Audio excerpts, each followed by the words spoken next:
In his first week as president, Joe Biden already signed more than 36 executive orders. An executive order is a presidential tool that is used to establish a law without needing Congress's approval. So basically, the president imposes his will unilaterally. However, these orders are not permanent and they can be overturned by a future president. And they're also limited by what existing laws allow.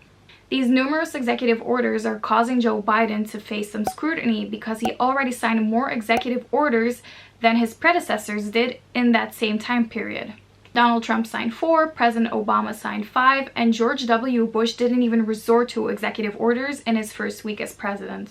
We do have to take this number with a little grain of salt because if we take out all the pandemic-related executive orders, Biden is below where Trump was in 2017. So usually an executive order is used to implement a law without needing Congress's approval, particularly when the president is facing a Congress that is controlled by the opposite party. However, this is not the case for President Joe Biden.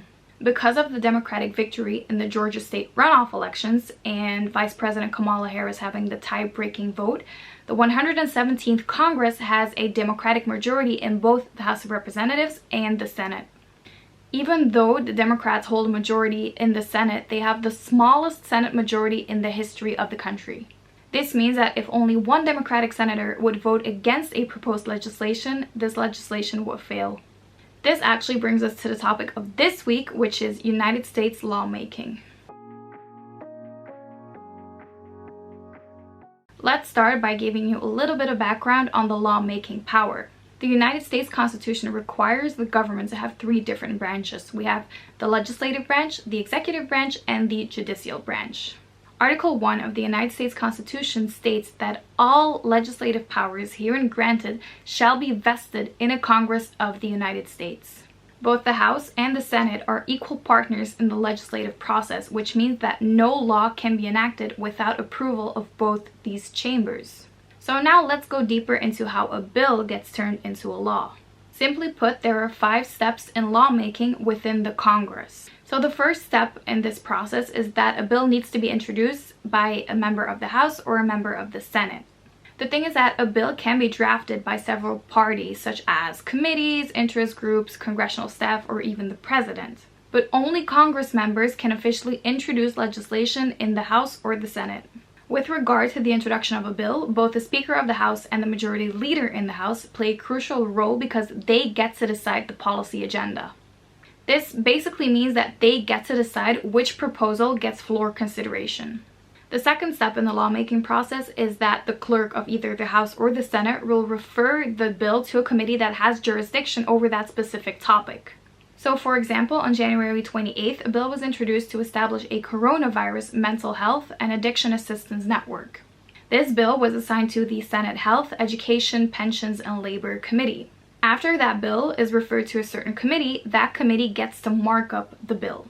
Committee markup of the bill is a process by which congressional committees and subcommittees get to debate, amend, and rewrite proposed legislation.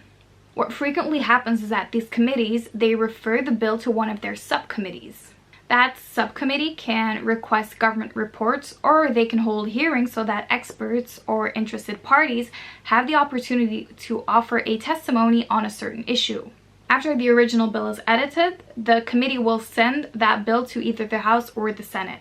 The bill can only be sent to the full chamber if that bill indeed has support of the majority of committee members.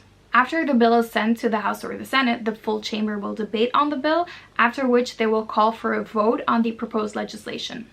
It is so that the full chamber can either amend or completely defeat the bill. However, when a bill is indeed passed, it is typically in closed form and contents of that what the committee decided.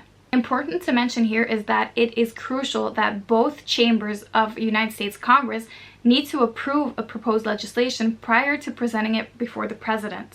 So then we have the issue if, for example, the Senate amends and passes a bill that has already been passed by the House, or when the House amends and passes a bill that was already passed by the Senate. If this is indeed the case, then both chambers need to resolve all legislative differences on that version by means of negotiation through a conference committee. So then what happens is that the final compromise is established in a conference report that needs to be agreed upon by the two chambers before it gets cleared for presidential consideration. The president then in turn will either sign the bill into legislation or he will kill it by using his veto. In case of a veto, the Senate or the House can override it with a 2/3 majority. So when all these steps were followed, then we have ourselves a law. We have to keep in mind that a lot of bills get killed before they even get presented to the House or to the Senate, or before they get sent to a committee. So basically, not all proposed legislation or bills get turned into a law.